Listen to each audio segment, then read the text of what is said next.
Assalamualaikum warahmatullahi ta'ala wabarakatuh. Alhamdulillahillazi arsala rasulahu bilhuda wa dinil haq liyuzhirahu ala ad-dini kullih wa kafa billahi shahida. Ashhadu an la ilaha illallah wahdahu la syarika lah wa ashhadu anna Muhammadan abduhu wa rasuluh. Allahumma salli wa sallim wa barik alaihi wa ala alihi wa man jahada bi jihadihi ila yaumiddin, amma ba'd. Muslimin dan muslimat rahimakumullah. Alhamdulillah, kita panjatkan kesyukuran kehadirat Allah Subhanahu wa taala. Dengan limpah rahmatnya kita dapat bersama-sama pada malam ini untuk kita sambung perbincangan berhubung dengan Tanbihul Ghafilin, peringatan bagi mereka yang lupa. Dan kita telah pun membincangkan sampai kepada tajuk ataupun bab mengabaikan dunia pada pertemuan yang terakhir setahun lah ya, kelas 9 kan, setahun lah. Hari ini kita masuk pada bab barulah ya. Kita dah bincang 3 kali bab mengabaikan dunia itu. Kita masuk pada bab sabar menghadapi balak dan kesukaran. Pertama-tamanya kita bersyukur pada Allah Subhanahu wa taala kerana kita diberi kesempatan ya untuk sama-sama berada dalam rumah ibadat setelah sekian lama kita tergendala ya, dengan aktiviti-aktiviti biasa, walaupun masih lagi kita dalam dalam kawalan SOP dan sebagainya, tetapi kita telah pun diberi kelonggaran. Dan alhamdulillah, lebih-lebih lagi kelonggaran untuk kita berjumaat dan berjemaah ya. Cuma tinggal lagi banyak masyarakat kita ni dia duk tumpu pada berjumaat saja ya. Jemaah dia tak berapa sangat ya. Bila tak dapat Jumaat, mereka bukan main heboh kecoh dan seolah-olah macam nak merusuh ya. Tetapi bila berjemaah, mereka pandang sebagai pandangan yang sangat ringan. Alhamdulillah, wilayah persekutuan lebih awal ya, lebih awal. Kami bermula dengan 12 orang hari itu, kemudian 30 orang, kemudian 50 orang, kemudian 1/3 kapasiti masjid, dan alhamdulillah hari ini boleh mengikut kapasiti sebenar. Selangor kalau tak silap 300 lagi kan, 300 orang ataupun dah boleh penuh dah. Yang untuk Selangor, Masjid Selangor masih 300 ya. 300 orang. Tapi alhamdulillah, masjid saya UTM tu memang kita buka tak ada masalah. Kalau tak muat atas atas jalan pun tak apa. Maksudnya kat luar masjid pun tak ada masalah. Dan pegawai polis yang selalu duduk datang pun dia tak ada masalah. Bila tanya, Ustaz, agak berapa orang hari ini, berapa ramai, saya sebut agak-agak berapa, jangkaan kita pun dia tak ada masalah asalkan kita patuhi SOP ya. Okey. Dan alhamdulillah, mudah-mudahan perkara ni ataupun pandemik ini diangkat segera oleh Allah Subhanahu wa taala ya. COVID-19 ini diangkat segera oleh Allah Subhanahu wa taala dan kita boleh beraktiviti macam biasa sebelum ni ya. Baik, kita masuk pada bab sabar menghadapi balak dan kesukaran. Imam Abu Lais As-Samarkandi meriwayatkan dengan sanadnya daripada Ibnu Abbas radhiyallahu anhu. Dia berkata, Rasulullah sallallahu alaihi wasallam bersabda, "Ya ghulam, ala u'allimuka kalimati yanfa'uka Allahu bihinna?" Qultu bala ya Rasulullah. Qala ihfazillah yahfazka, ihfazillah tajidhu amamak, ta'arraf ila Allahi fi raha ya'rifka fi syiddah. Iza sa'alta fas'alillah wa iza sta'anta fasta'in billah. Qad jaffal qalam bima huwa kain falau annal khalqa kullahum aradu an yanfa'uka bi syai'in lam yuqaddirhu Allah lak lam yaqdiru alaihi wa in aradu an yadurruka bi syai'in lam yaktubhu Allahu alaik lam yaqdiru alaihi. I'mal lillahi bisyukri wal yaqin wa'lam anna fi sabri ala ma takrahu khairan katsira wa anna an-nasra ma'as sabri wa anna al-faraja ma'al karabi wa anna ma'al usri yusra. Hadis ini hadis sahih ya. Maksudnya, hai anak, disebut pada Ibnu Abbas Ibnu Abbas radhiyallahu anhuma, dia kata wahai anak, ini nasihat kepada Ibnu Abbas. Dia kata wahai anak, sukakah kalau aku ajarkan kepadamu beberapa kalimah, semoga Allah memberi manfaat bagimu. Maka jawab Ibnu Abbas, baiklah ya Rasulullah. Sebenarnya ada beberapa orang yang secara khusus Nabi SAW tujukan tarbiyah ataupun doa. Di antaranya ialah Ibnu Abbas ini dan juga Ibnu Mas'ud. Ibnu Mas'ud pun ada keistimewaan itu, diberikan oleh Rasulullah SAW dengan doa khusus kepada Ibnu Mas'ud, sehingga disebut di antaranya kehebatan Ibnu Mas'ud ini. Dia ini sahabat yang jenisnya kecil, badannya, fizikalnya kecil. Masa kanak-kanak lagi pun dia dah Islam dan memang kecil, sehingga satu ketika Ibnu Abbas ini, dia kecilnya itu dikatakan berdirinya orang dewasa sama tinggi dengan dia duduk. Badan dia, fizikal dia, warna kulit dia pun hitam, dah lah kecil, hitam. Kemudian dia duduk main atas pokok, atas dahan kayu. Dan bila pokok tu ditiup angin, dia terumbang-ambing nak jatuh dan sahabat-sahabat pakat gelak. Bila gelak, Rasulullah SAW tanya, pasal apa kamu duk ketawa dekat dia? Dia kata, kami tengok betis dia kecil sangat. Dia kata, betis Ibnu Abbas ni kecil sangat, keting dia tu halus sangat. Kata Rasulullah SAW, wallahi, walaupun kamu nampak dia punya betisnya sangat kecil, tetapi kedudukannya, pahalanya lebih besar daripada gunung Uhud. Itu keistimewaan Ibnu Mas'ud kerana doa-doa Rasulullah, bahkan sebelum daripada Ibnu Mas'ud masuk Islam lagi pun Rasulullah dah berikan doa itu. Maknanya bila dia minta dengan Rasulullah, dia ajarkan ilmu, Rasulullah SAW mendoakan. Ini kisah panjang kisah itu bila dia Rasulullah SAW dalam hijrah minta susu kambing, tetapi kata Ibnu Mas'ud kambing-kambing dia tidak bersusu pada waktu itu dan didoakan oleh Rasulullah. Itu satu.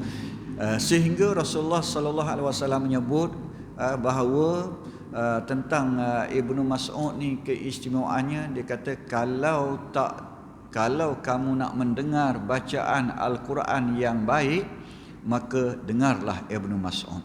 Itu kehebatan Ibnu Mas'ud, sehingga Rasulullah minta sendiri dibacakan kepada dia.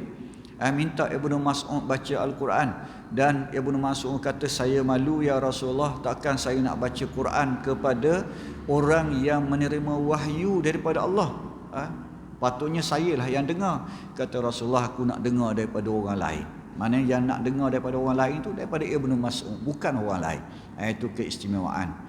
Adapun Ibnu Abbas ini, keistimewaan dia sepupu lah, sepupu dia, antara sebabnya satu sepupu, sebab Abbas bapa saudara Nabi jadi Ibnu Abbas anak kepada Al-Abbas, sepupu Rasulullah sallallahu alaihi wasallam, pun daripada kecil juga dia dah mula dekat dengan Islam. Dan disebut oleh sahabat-sahabat ataupun para ulama kehebatan Ibnu Abbas, kalau tidak melihat kepada tafsir Ibnu Abbas, maka seolah-olah tidak sempurna tafsir Al-Quran. Sampai begitu. Walaupun kadang-kala para ulama tu tak sependapat dengan tafsiran Ibnu Abbas. Sebab Ibnu Abbas ni dia ada tafsir dia sendiri, dan huruf-huruf hijaiyah ataupun dalam ayat mutasyabihat ditafsir oleh Ibnu Abbas. Macam alif lam mim, Ibnu Abbas beri pendapat dia apa maksudnya. Yasin tu sama ada wahai insan ataupun Yasin nama kepada salah satu nama Nabi Muhammad sallallahu alaihi wasallam. Itu tafsiran sebahagian besar sahabat, sebahagian besar ulama. Dia kata ini ayat-ayat yang seumpama ini ayat mutasyabihat diserahkan kepada Allah. Wallahu alam apa maksud dia. Itu kebanyakan. Tapi Ibnu Abbas cuba mentafsirnya. Jadi di sini kita sebut bagaimana dalam hadis ini Rasulullah direct nak ajar kepada Ibnu Abbas sesuatu. Mahukah kamu aku ajarkan sesuatu yang boleh memberi manfaat kepada kamu? Lalu Ibnu Abbas mengatakan, ya, baiklah ya Rasulullah. Lalu Nabi SAW bersabda, di antaranya disebut, jagalah perintah Allah, nescaya Allah menjagamu. Jagalah larangan Allah, kerana Allah selalu di hadapanmu. Mendekatlah kamu kepada Allah di waktu ringan ataupun senang, nescaya Allah akan dekat kepadamu ataupun menolongmu di waktu kesukaran. Jika engkau minta, maka mintalah kepada Allah. Jika engkau minta tolonglah kepada Allah. Telah kering apa yang ditulis oleh qalam dalam Lauh Mahfuz tentang apa yang akan terjadi hingga hari kiamat.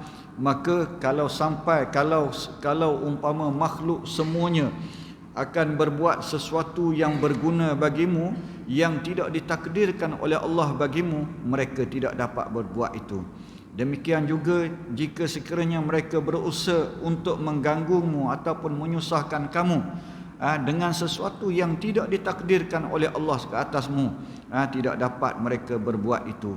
Beramallah kepada Allah dengan syukur dan yakin, dan ketahuilah bahawa sabar menghadapi sesuatu yang tidak menyenangkan itu sangat baik, dan kemenangan itu berserta kesabaran, dan kelapangan itu di samping kesukaran, dan bahawasanya tiap-tiap kesukaran pasti akan ada kelapangan dan keringanan. Itu panjang nasihat ataupun pesanan Rasulullah sallallahu alaihi wasallam kepada Ibnu Abbas. Yang pertama, yang atas tu mengandungi persoalan akidah. Sebab itu hadis ni biasanya memang kita akan jumpa dimuatkan dalam akidah, khususnya dalam bab qada dan qadar, bahawa setiap sesuatu bila Allah nak takdirkan dia pasti akan berlaku. Dan setiap sesuatu bila Allah Subhanahu Wa Taala tidak mentakdirkan, tidak menghendaki, maka dia tidak berlaku. Jadi maksudnya setiap yang berlaku itu dia bergantung kepada bergantung kepada dua perkara, iaitulah kudrat Allah, kekuasaan Allah, dan yang kedua iradat, kehendak. Kalau Allah tidak beriradat, tidak berkehendak, maka setiap perkara itu tak berlaku. Sebab itu dikata kalau seluruh makhluk ini berkumpul untuk beri kebaikan kepada kamu, tetapi Allah tidak mentakdirkan, tidak menghendaki benda itu, dia tak akan berlaku. Demikian juga kalau seluruh makhluk ni berkumpul untuk menyusahkan kamu ataupun memudaratkan kamu, dan Allah tidak menghendakinya, maka dia tidak akan berlaku. Jadi sebab itu apa yang berlaku kita kena ingat bahawa setiap yang berlaku, sama ada baik ataupun buruk, ia adalah ketetapan daripada Allah Subhanahu Wa Taala. Pasti dia ketetapan daripada Allah Subhanahu Wa Taala. Baik berupa kita kata kalau dalam keadaan sekarang ni dengan lagi kita nampak sebenarnya bagaimana sebagai satu nikmat, satu rahmat daripada Allah Subhanahu Wa Taala kepada kita, kepada manusia bahkan seluruhnya. Hari ini sepatutnya sebagai satu rahmat dengan marinya wabak COVID-19 ini. Dengan marinya wabak ini baru kita nampak bahawa kekuasaan yang mutlak di sisi Allah Subhanahu Wa Taala. Kita tengah-tengah sihat, tiba-tiba sedar-sedar ada penyakit tanpa kita sedar. Tanpa kita sedar. Semalam saya hello kawan nak ajak cari nasi dagang. Pagi semalam ke pagi tadi? Pagi semalam nak ajak. Dia tak jawab, lepas tu WhatsApp, bila WhatsApp sekejap lagi baru dia jawab, minta maaf, dia kata tak perasan tadi, saya tak boleh hari ni, dia kata sebab saya ada masalah. Padahal hari Jumaat saya jumpa dia, tapi biasanya hari Jumaat dia datang semayang di masjid. Dia ni, saya pergi Brunei hari tu pun dia ikut sama, saya pergi Labuan dia ikut sama, kami pergi Amsterdam sama-sama, mana rapatnya. Lepas tu biasanya kalau dia datang, sama ada waktu 12 orang dulu pun dia hello, boleh tak saya nak masuk seorang, sampai begitu. Tapi kita kata tak boleh lah. Masa 12 orang tu hanya untuk AJK saja, jawatan kuasa saja, jawatan kuasa masjid. Jadi kalau masa boleh datang saja, bila boleh datang itu, biasanya memang kita akan jumpa macam biasa. Kalau tak seheng pun memang itu pun nak sentuh-sentuh juga, tepuk-tepuk bahu juga. Tapi lepas tu dia kata dia tak dapat kerana isunya kerana sama-sama office dia. Dan saya kebetulan pula yang tak jumpa dia macam biasa, sebab semalam Jumaat saya tazkirah dan saya naik mimbar. Jadi dia duduk kat hujung sana, kita babai je lah lepas tu. Tak nak jumpa. Jadi begitulah kita kata, mudahnya keadaan tanpa kita sedar. Orang yang sihat berjumpa, kadang-kadang suami isteri tanpa kita sedar, dia boleh mari belaka. Membuatkan sebenarnya pengajaran yang Allah Subhanahu Wa Taala dan Nabi sallallahu alaihi wasallam daripada dulu pesan an-nazafatu minal iman. Segala perkara pun kebersihan kebersihan itu sebahagian daripada iman. Dan setiap perkara yang menjadi fardu untuk kita dalam ibadat fardu, dia bermula dengan taharah. Bermula dengan taharah. Jadi begitu penekanannya, tetapi kita ambil mudah kadang-kala dalam bab itu. Begitu juga dengan disiplin. Disiplin, kadang-kadang kita ambil mudah disiplin. Bayangkan kita duk jaga itu, kita duk jaga disiplin, duk susun. Kita dah tanda ini, itu tanda kan, tanda tape apa. Dan tak cukup dengan tanda itu, kita ada petugas pula. Dekat kalau masjid saya itu, kita memang dah susun petugas letak. Tapi ada yang memang jenis tak tahu. Kita kata tujuan daripada ibadat solat ialah untuk mendidik jiwa dan mendidik disiplin kita. Macam mana nak hadap kiblat, macam mana nak lurus saf, macam mana nak duduk segala macam itu.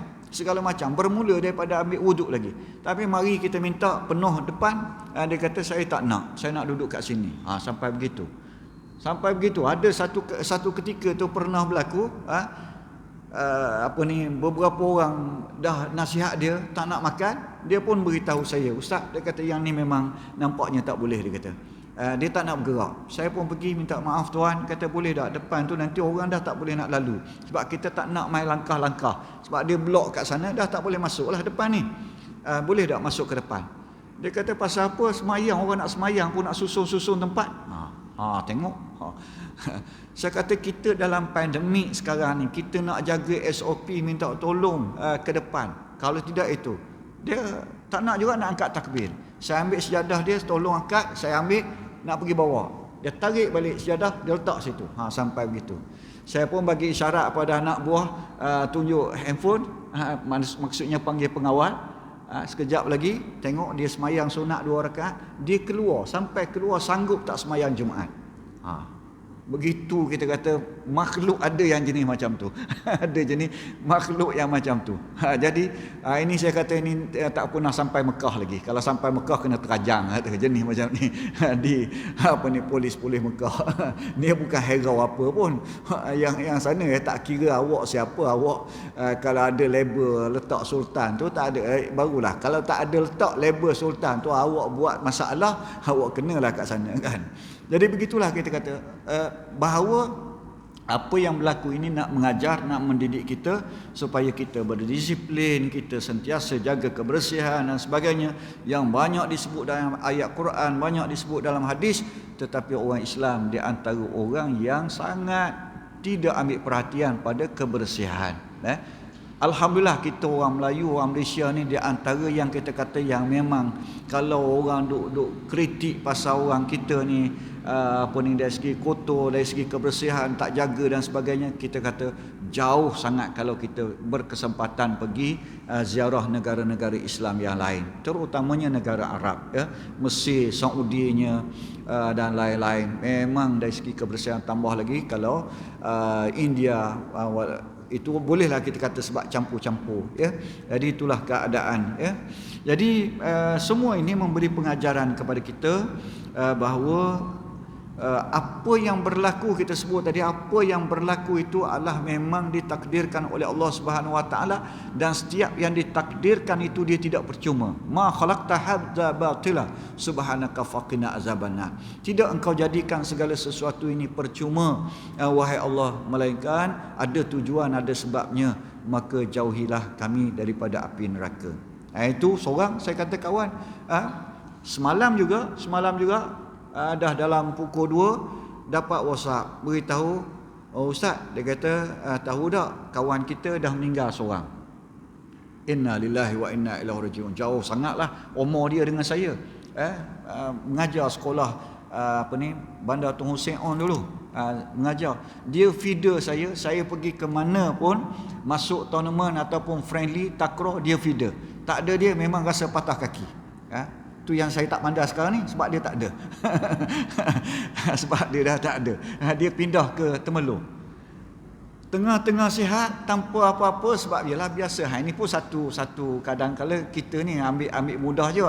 Bila kita rasa sihat, kita rasa muda lagi, tak perlu buat medical check up dan sebagainya. Dan dia pun saya ingat tak buat itu.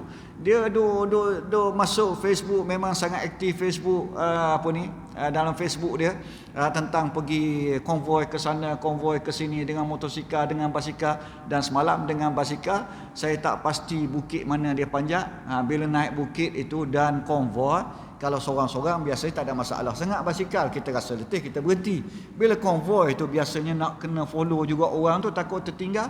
Sampai puncak bukit saja dia kata, diceritakan oleh yang ikut tu, kawan-kawan, sampai ke situ dia pun terus tersungkur kat situ, tumbang, bukan kerana apa-apa masalah basikal, tapi memang kerana dah ini, dan tak sempat nak nak bagi CPR dan sebagainya, dan meninggal dalam usia yang sangat muda. Kebetulan pula tiga orang anak menjadi dia sebagai guru kepada 3 orang anak saya masa di sekolah rendah dulu di Bandar Tun Hussein On. Jadi tengah-tengah segar. Dan ada kawan pula bila saya post dalam Facebook, ada yang dia kata baru sekejap, baru pagi tadi saya duduk bercakap dengan dia dalam telefon. Maksudnya sekarang saya nak sebut itu, cerita itu bahawa kehidupan, kematian, kebaikan dan keburukan semua sekali boleh berlaku dan bertukar ganti pada bila-bila masa, dan mutlaknya berada di tangan Allah Subhanahu Wa Taala, bukan ada pada manusia. Sebab itu dia kata, usahalah nak bagi kebaikan, seluruh muka bumi ini nak bagi kebaikan padamu. Kalau Allah tak tetapkan benda itu baik untuk kamu, dia tak jadi. Semua sepakat nak tentukan keburukan kepada kamu, kalau Allah tak takdirkan, pasti dia takkan berlaku, dia kata. Kita akan selamat. Dan ini kita boleh lihat bagaimana keadaan contoh-contoh dalam Al-Quran, contoh-contoh dalam hadis Rasulullah sallallahu alaihi wasallam, ataupun contoh-contoh yang berlaku kepada umat-umat yang terdahulu. Dan telah disambung lagi, dia kata telah kering apa yang ditulis oleh qalam dalam Lauh Mahfuz. Makna semuanya telah pun tercatat, tersurat di Lauh Mahfuz. Setiap yang berlaku itu dah pun tercatat sehingga kepada hari kiamat. Maka dia kata dengan sebab itu, satu hal itu dari segi akidahnya, dan yang kedua yang nak disebut, dia kata dengan demikian juga dalam hal kalau nak datangkan kebaikan macam tu, nak datangkan keburukan pun macam itulah. Kalau orang berkumpul nak buat kejahatan dan sebagainya, satu hal yang tu, ya. Yang kedua dalam hadis ni dia nak sebut tentang beramal kepada Allah dengan syukur dan yakin, dan ketahuilah bahawa sabar menghadapi sesuatu yang tidak menyenangkan itu sangat baik. Ya. Bersyukur kepada Allah, berapa ramai dia kata, wa qalilun min ibadiyas syakur. Sangat sedikit di kalangan hamba-hambaku yang bersyukur. Sangat sedikit hamba Allah yang bersyukur. Biasa kalau kita dapat nikmat, kita bersyukur, alhamdulillah. Biasanya bila diuji baru kita mengadu pada Allah Subhanahu Wa Taala. Bila dapat nikmat kadang-kadang kita lupa. Ni banyak contoh-contoh yang ditunjukkan, termasuk yang ditunjukkan dalam Al-Quran sendiri. Contoh bila dapat nikmat dia ingat dia lupa pada Allah. Bila dapat kesusahan pada waktu itu barulah dia kata da'awallaha mukhlishina lahuddin. Mereka ni merayu berdoa pada Allah, minta tolong dengan mengikhlaskan baginya semata-mata ibadatnya, segala ibadatnya. Masa tu ikhlas kepada Allah. Lepas falamma najahum, apabila dia selesai saja, terlepas saja daripada musibah itu, faminhum muqtasid, hanya sebahagian saja yang kekal istiqamah dengan ingat pada Allah. Yang lain-lain hanyut balik, dia kata. Ini kebiasaan manusia. Jadi syukur itu sangat besar, sangat tinggi kedudukannya. Dan ketahuilah bahawa sabar menghadapi sesuatu ujian itu, sesuatu musibah itu sangat baik. Kerana kemenangan itu berserta kesabaran. Dengan sabar, wasta'inu bis sabri was salah. Minta tolonglah dengan Allah dengan cara sabar dan mendirikan solat. Dua jalan disebut, diajar dalam Al-Quran. Nak selesai masalah, ista'inu billah bis sabri was salah. Minta pertolongan dengan Allah dengan cara sabar dan dengan cara solat. Dan solat itu dalam erti kata luas, solat secara khususnya yang kita solat inilah, solat dalam erti kata yang luas ialah termasuk doa. Kerana dari segi bahasa, makna solat dan bahasa Arab, as-solah bermakna ad-doa. Dan inilah kita lihat bagaimana contohnya dalam surah Al-Anbiya, kisah Nabi Yunus alaihi salam, ayat 87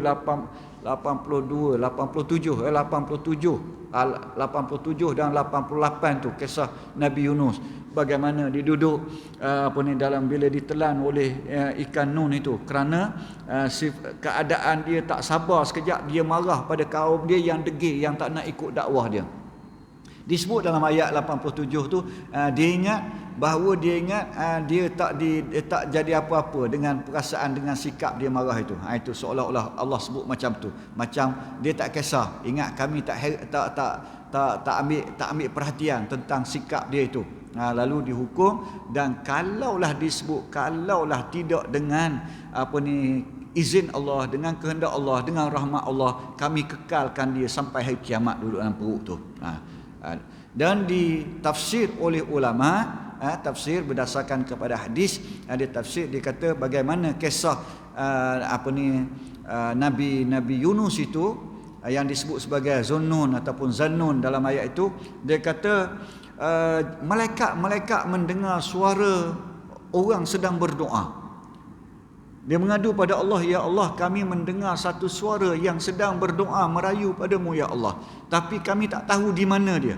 Kami tak tahu di mana dia ni, manusia ni. Lalu Allah beritahu, itulah dia hamba-Ku yang dicerita tadi, masalah tadi.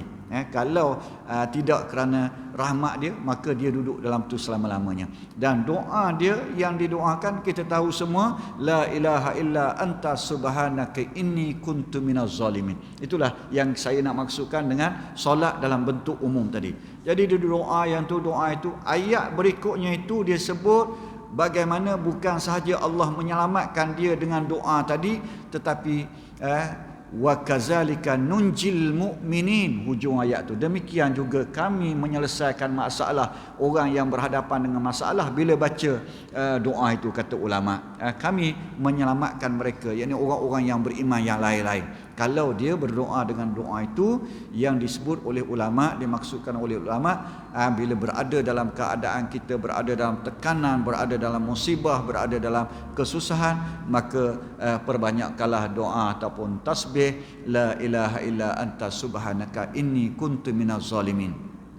Dan diperingatkan dalam hadis ini sebagaimana yang diperingatkan dalam Al-Quran, fa inna ma'al usri yusra, inna ma'al usri yusra, bahawa bersama-sama dengan kesusahan itu pasti ada kebaikan, bersama dengan kesusahan pasti ada kesenangan. Sampai 2 kali diulang dalam ayat itu. Jadi itulah yang disebut dalam hadis ini, wa anna nasra ma'as sabr, bahawa pertolongan Allah bersama dengan kesabaran, wa annal faraja ma'al karb, dan kelapangan itu datang bersama-sama dengan kesukaran sebelumnya. Lepas sukar kita akan lapang, dan bahawa wa anna ma'al usri yusra, bersama-sama dengan kesusahan, kesukaran pasti ada keringanan ataupun kelapangan. Ya. Abu Lais As-Samarkandi meriwayatkan lagi dengan sanadnya daripada Al-Amash dan Khattab dan Ambasah dan kira-kira 50 guru yang meriwayatkan keterangan ini daripada Ali bin Abi Talib. Ya. Dia kata ini bukan hadis, ya, kata-kata Sayyidina Ali, maksudnya nasihat Sayyidina Ali, ingatlah daripadaku 5, ingat 2 dan 1, dia kata. Ala la yakhafanna ahadun minkum illa zambahu wala yarjuanna illa rabbahu wala yastahi ahadun minkum idza lam ya'lam an yata'allama wala yastahi ahadun minkum in su'ila wa huwa la ya'lam an yaqula la a'lam wa'lamu anna as-sabra minal umuri bimanzilati ar-ra'si minal jasadi fa iza faraqa ra'sul jasada fasadal jasadu wa iza faraqa sabrul umur fasadatil umur. Maksudnya ingatlah, jangan anda seorang takut, jangan ada seorang pun di kalangan anda takut kecuali kepada dosanya, dan jangan mengharap kecuali kepada Tuhannya, dan jangan malu jika tidak mengetahui untuk belajar, dan jangan malu jika ditanya sesuatu yang tidak diketahui untuk menyatakan tidak mengetahui. Dan ketahuilah bahawa sabar itu dalam segala hal bagaikan kepala di badan. Maka bila kepala terlepas daripada badan, rosaklah badan. Demikian pula bila kesabaran itu terlepas daripada suatu hal, maka rosaklah hal keadaan itu. Kemudian ia berkata, sukakah saya tunjukkan kepadamu orang faqih, yakni yang benar-benar mengerti hal agama? Lalu jawab mereka, baiklah ya Amirul Mukminin. Maksudnya, ya, siapakah dia? Imam Ali radhiyallahu anhu berkata, orang yang tidak memutuskan harapan orang daripada rahmat Allah, dan tidak mengamankan orang daripada balasan hukuman Allah, dan yang tidak mempropagandakan maksiat kepada orang ramai, dan tidak berani menyatakan orang arif itu di dalam syurga, sebagaimana tidak mengatakan orang maksiat itu dalam neraka, sehingga Tuhan sendiri yang memutuskan.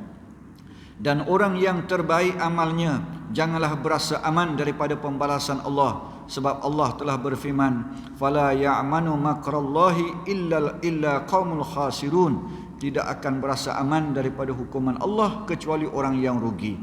Juga orang yang sejahat-jahat manusia jangan putus harapan daripada rahmat Allah, sebab Allah berfirman, innahu la ya'asu min rauhillahi illa qaumul kafirun, sesungguhnya tidak patah harapan daripada rahmat Allah kecuali kaum yang kafir. Ya. Ada beberapa perkara dalam nasihat Sayyidina Ali ini. Yang pertama disebut tadi, bagaimana jangan ada seorang takut kecuali kepada dosa. Jangan takut, kita jangan takut pada benda lain. Yang takut, yang paling perlu kita takut ialah dosa, dia kata. Sama ada dosa besar ataupun dosa kecil. Dosa besar memang perlu ditakutilah. Dosa kecil, sebab kata Imam Al-Ghazali, dosa kecil kalau dilakukan dalam keadaan dia rasa aman daripada kemurkaan Allah, dia menjadi dosa besar. Dosa kecil yang dia rasa aman daripada kemurkaan Allah, dia jadi dosa besar. Malah kalau dosa kecil kalau dilakukan dengan angkuh pula, angkuh sehingga seolah-olah mencabar Allah Subhanahu Wa Taala, ini larangan, ini benda yang kecil-kecil, yang remeh-remeh lah dengan kritikan ataupun sindiran juga boleh sampai membatalkan akidah. Jadi sebab itu dia kata yang perlu kita takut ialah dosa. Kerana dosa kalau tidak diampunkan oleh Allah, walau sekecil mana pun, pasti dia akan berlaku. Faman ya'mal mithqala zarratin syarran yarah. Siapa yang melakukan kejahatan walau sebesar zarah, pasti dia akan lihat kejahatan itu, balasan kejahatan. Dan kejahatan, kita kata jahat kalau dibalas oleh Allah, kita bayangkan semut yang gigit kita pun kita tak tahan. Kita tak tahan bila putung rokok dicucuh atas kulit kita ataupun atas kuku kita pun. Bayangkan bila Allah Subhanahu Wa Taala menghendaki untuk balas, dia tak nak ampunkan kita, maka dibalas kejahatan kita, dosa kita, walaupun dosa itu dosa yang kecil dibalas. Kalau dia tak nak ampun, kalau nak ampun, memang dalam akidah kita dosa-dosa kecil terhapus dengan amalan kebaikan. Dosa-dosa kita buat kebaikan, maka terhapus dosa itu. Tapi kalau Allah tak nak ampunkan, kata, begitu juga orang yang datang kepada Allah, dia orang yang beriman, yang kekal imannya, yang mati dalam keadaan iman, dia akan terbahagi pada beberapa golongan, kata ulama-ulama akidah. Yang pertama, orang yang diberikan kelonggaran ataupun kebebasan oleh Allah Subhanahu Wa Taala dengan rahmatnya, dia masuk syurga daripada awal. Masuk syurga bighairi hisab. Walaupun dia ada dosa-dosa, diampunkan. Ada orang yang ditanya dengan dihisap dengan ringan, dia kata, dipanggil, kamu buat ini, kamu buat ini, kamu buat ini. Lalu dia jawab, ya, saya buat ini, saya buat ini, saya buat ini. Dia kata, di dunia dulu kami lindungi kamu daripada manusia, di akhirat ini kami lindungi kamu dari api neraka. Ada orang yang macam tu, ya. Ada orang yang diberikan, dihitung dengan ringan dan kemudian dihapuskan. Ada orang yang dihitung dengan berat dan diampunkan oleh Allah Subhanahu Wa Taala. Ada orang yang dihitung dengan berat dan dibalas dalam neraka terlebih dahulu. Sehingga disebut dimasukkan ke dalam syurga ahli syurga, dimasukkan ke dalam neraka ahli neraka. Kemudian Allah berfirman kepada malaikat, tengoklah dalam neraka itu, kalau masih ada orang yang sebesar zarah daripada imannya, maka keluarkanlah dia. Jadi maksudnya begitu, kita kata di hari akhirat tentang dosa ini kalau tidak diampunkan oleh Allah Subhanahu Wa Taala. Perkara yang kedua yang dinasihatkan oleh Sayyidina Ali ialah tentang ilmu, tentang belajar. Iaitu dia kata jangan malu untuk belajar, jangan malu untuk belajar. Dan satu hal lagi, satu tak malu untuk belajar, satu lagi jangan malu untuk kata tidak tahu. Yang ni yang payah, terutama di kalangan orang-orang yang berilmu, orang yang dah ada ilmu, untuk kata tak tahu benda yang dia tak tahu ini sangat susah. Sebab itu walaupun dia tak tahu, kadang-kadang dia nak pulas juga, nak pusing juga, nak putar juga. Bila orang kata begini pula, dia kata ini khilafiyah dan sebagainya. Ini yang berlakunya percanggahan dan sebagainya. Dia tak ambil iktibar daripada ulama-ulama para salafus soleh. Di antaranya kita ambil contoh seorang Imam Malik saja pun. Imam Malik, ya. Bila orang tanya dia dengan satu ketika dengan 40 soalan. 40 soalan orang hadapkan, ya, dan dia tengok soalan-soalan itu, dia jawab satu soalan. Orang pun tanya, mana soalan-soalan lain mana jawab? Dia kata, pasal apa nak semua soalan saya jawab? Tanyalah orang lain pula. Itu tengok bagaimana kita kata sifat. Bukan dia nak menyembunyikan kebenaran, tetapi dia tak nak jadikan orang tengok dia ni semua benda boleh jawab. Padahal ulama-ulama lain masih banyak lagi. Itu sifat tawaduk. Sifat tawaduk Imam Malik. Sehingga dia tengah-tengah mengajar, bila mengajar dan tengok Imam Syafi'i lalu, dia kata pergi ambil dengan orang muda tu ilmu. Dengan saya ni bila-bila masa boleh ambil. Yang dalam kepala dia jarang-jarang boleh ambil. Maksudnya Imam Syafi'i hak dalam kepala, Imam Malik ni hak yang memang hafal, yakni hadis-hadis. Dia ulama hadis Imam Malik, itu walaupun dia guru kepada Imam Syafi'i. Itu di antara sifat tawaduk ulama-ulama dulu, ya. Jadi sebab itu dia kata jangan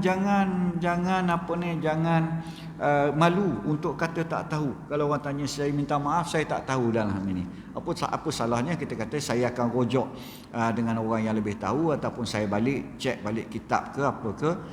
Jadi tidaklah membawa kepada kekeliruan kepada orang, ya. Kemudian dia kata lagi, sukakah saya tunjukkan kepada kamu siapa dia orang yang faqih? Sebab tadi jangan rasa malu untuk kata tak tahu. Siapa dia sebenarnya faqih? Fiqh itu, maksud fiqh itu ialah ilmu berkaitan dengan tahu bagaimana beribadat dan sebagainya. Itu fiqh, pengetahuan tentang itu. Jadi faqih ialah orang yang yang berilmu, orang yang tahu, orang yang faham. Lebih mudah fahamlah faqih ni, orang yang faham agama. Jadi siapa dia faqih ni? Lalu sahabat kata, memang nak tahu Amirul Mukminin siapa dia. Lalu dia kata, orang yang tidak memutuskan harapan orang daripada rahmat Allah. Satu sifat dia. Maksudnya ini ar-raja'. Kalau Imam Al-Ghazali dia bahas panjang lebar dalam kitab Minhajul Abidin soal ar-raja', pengharapan, harapan. Jadi jangan putuskan harapan orang. Kamu ni tengok pada perangai kamu ni jahat, kamu ni memang tak ada peluang dah, nerakalah tempatmu. Tu bukan faqih lah maksudnya. Itu Imam Ghazali nak maksudkan. Maksudnya peluang itu sampai bila-bila. Bayangkan saya pernah cerita kat sini dulu kisah Bahram Majusi dengan Abdullah Al-Mubarak, yang ketua agama Majusi di kota Basrah. Yang Abdullah Al-Mubarak bermimpi pasal dia waktu dia tawaf, dia tertidur dan bermimpi. Rasulullah datang dalam mimpi beritahu Bahram Majusi Allah redha dengan amalan dia. Dia terkejut, subhanallah, apakah syaitan mari ganggu dia? Mari lagi, ni mimpi jumpa Rasulullah tapi dia masih syak lagi sebab pelik. Majusi, ketua Majusi. Dia tawaf lagi, bila tawaf lagi, sambung tawaf dia, kemudian dia tertidur lagi dan bermimpi lagi. Mimpi, dia tahulah mimpi itu adalah mimpi yang benar. 2 kali datang Rasulullah yang mari jumpa dia, dia yakinlah ini memang benar Rasulullah. Balik cari Bahram Majusi dan dia tanyalah satu amalan. Daripada yang bermula dia sebut tentang pemujaan Dewa Api, dia buat pesta pemujaan Dewa Api, dia kata tak nak ni. Yang kedua, dia kahwinkan anak lelaki dia, 3 orang anak lelaki dengan 3 orang puteri dia. Kata Abdullah, tak nak yang ni. Ini amalan buruk, kahwin adik-beradik. Dia kata tak ada dah amalan lain kecuali satu lagi, iaitu saya ada anak yang paling cantik, tak sesuai seorang pun yang kahwin dengan dia di kota Basrah ini melainkan saya seorang. Lalu saya berkahwin dengannya. Kata Abdullah, lagi berat ni, lagi teruk. Bapa kahwin dengan anak, aku tak nak. Akhir sekali dia kata tak ada amalan lain melainkan seorang perempuan masuk ke dalam rumah aku waktu malam. Aku nyalakan lampu, dia pun keluar balik. Aku padam lampu sekejap lagi, dia masuk balik. Aku nyala lampu, dia lari balik. Dan aku pun ekorilah daripada belakang. Dan dia masuk dalam rumah, tutup pintu. Aku dengar anak dia sedang berteriakan kerana kelaparan. Aku pun balik ambil segala makanan yang ada, bagi kat dia. Suruh makan, anak dia pun makan sampai kenyang, sampai tertidur. Dan aku pun rasa puas hatilah. Kalau nak kira hak ni je lah, hak lain dah tak ada dah. Dia kata, wallahi, kata Abdullah Al-Mubarak, inilah amalan yang aku nak dengar. Amalan inilah yang membuatkan Nabi aku datang dalam mimpi dan bagi tahu Tuhan kami telah redha pada kamu. Dia terkejut, dia kata, aku dah buat macam-macam amalan, macam-macam pesta, pemujaan dan sebagainya. Tak ada jaminan apa-apa pun. Dengan amalan kecil macam tu pun Tuhan kamu dah beri jaminan pada aku. Kalau begitu, sekarang juga aku mengucap kalimah syahadah. Lepas dia mengucap, dia tersungkur di atas riba Abdullah Al-Mubarak. Ini yang kita sebut man qala la ilaha illallah thumma yamut dakhalal jannah. Siapa yang mengucap la ilaha illallah, dia mati, dia masuk syurga. Banyak lagi hadis-hadis yang seumpama itu. Jadi itu contoh. Jadi jangan putus harap. Begitulah juga kita tengok bagaimana Ashabul Ukhdud, kisah Ashabul Ukhdud, dia tak faham apa pun.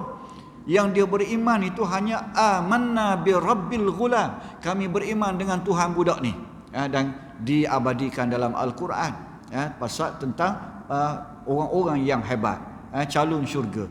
Kita lihat macam mana tukang sihir Firaun. Kerja dia memang jadi tukang sihir dan memang berjuang nak menentang Nabi Musa. Tapi kemudiannya bila tengok tongkat Nabi Musa bertukar menjadi ular dan telan semua ular dia, dia kata amanna bi rabbil alamin, kami beriman kepada Tuhan sekalian alam. Dan diabadikan juga sebagai penghulu kepada syuhada. Penghulu kepada syuhada, tukang-tukang sihir Firaun yang dibunuh kemudiannya. Maknanya hanya dia tak sempat beramal, tak sebut dalam Quran tukang sihir ini beramal dengan amalan apa-apa, melainkan dengan sebut amanna bi rabbil alamin, kemudian dia dihukum dan dia mendapat kebaikan. Jadi sebab itu kita kata orang yang faqih dia tak akan hukum orang, kamu ni dah teruk sangat apa semua. Dia ada sifat ar-raja' tadi. Dalam masa yang sama, kata Sayyidina Ali, Orang yang tidak memutuskan harapan tadi. Yang kedua, tidak mengamankan orang daripada balasan hukuman Allah. Maksudnya kamu tak apa, kamu nak buat apa pun buatlah dulu. Kita orang tua-tua ni kamu nak buat, kamu budak-budak lagi. Kami dulu masa budak-budak macam kamu, tiap-tiap minggu kat Hanyai. Contoh kan, bagi jaminan dia, tak apa, tak kisah. Itu tidak, dia kata tidak. Apatah lagi mempromosikan, mempropagandakan maksiat dan sebagainya, ya. Dan tidak juga memastikan orang ni memang syurga dia. Sebab memang dia ni memang hebat, nampak amalan dia, nampak alim, ni orang syurga, ahli-ahli syurga. Tak boleh. Sekadar doa tak apa, tapi nak pasti dia memang syurga lah. Hak ni pula kumpulan ni memang neraka lah. Ni dua-dua dia kata tak boleh. Melainkan syurga dan neraka hanya hak Allah. Bila Allah yang putuskan nanti, barulah confirm dia ahli syurga dan orang ni ahli neraka. Kecuali ada pengecualian, iaitu yang telah disebut dalam Al-Quran ahli syurga, ataupun orang-orang yang dijamin oleh Rasulullah sallallahu alaihi wasallam. Ada beberapa orang itu. Itu memang tak apa, tak ada masalah. Tapi orang lain jangan pandai-pandai, dia kata. Jangan pandai-pandai. Jadi itulah di antara pesanan Sayyidina Ali, supaya kita berwaspada, dan di samping bersabar tadi dan berwaspada dengan beberapa perkara, dan sebab ada disebut beberapa ayat-ayat Al-Quran kemudiannya itu tanda ataupun bukti tentang cara berfikir, cara kita berpegang, cara kita berakidah, sebagaimana yang disebut tadi. InsyaAllah kita akan sambung lagi pada pertemuan yang akan datang, masih dalam bab ini insyaAllah. Aku qouli hadza wa astaghfirullahalazim li wa lakum. Wassalamualaikum warahmatullahi taala wabarakatuh.